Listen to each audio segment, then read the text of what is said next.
Hello guys, आज की video में बात करेंगे खेसारी लाल के बारे में। खेसारी लाल के लिए खेसारी लाल का सुपर डुपर हिट सॉन्ग आने वाला है, पूरी जानकारी देंगे। तो चलिए उस वीडियो के बारे में बात करते हैं। तो उस सुपर डुपर हिट सॉन्ग का क्या नाम है? तो उस सुपर डुपर हिट सॉन्ग का नाम है ए मोर भोला। ये सॉन्ग मतलब सुपर डुपर हिट होने वाला है। इस सुपर डुपर हिट सॉन्ग में शिल्पी राज भी काम करते हुए नजर आएंगी। तो चलिए Well done.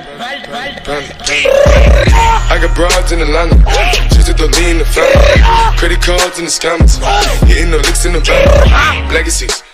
तो खेसारी लाल यादव के लिए एक सबसे बड़ी न्यू एक और अपडेट देते हैं। खेसारी लाल यादव की new super duper hit song और आने वाला है। तो अगर मेरे चैनल को सब्सक्राइब कर ले, बेल आइकन दबा देते। तो चलिए उस वीडियो के बारे में बात करते हैं। तो उस सुपर डुपर हिट सॉन्ग का क्या नाम होने वाला था? उस सुपर डुपर हिट सॉन्ग का नाम है पापा के परी फिदा बिया खेसारी के लुक पे। ये सॉन्ग मतलब सुपर डुपर हिट होने वाला है खेसारी लाल यादव का।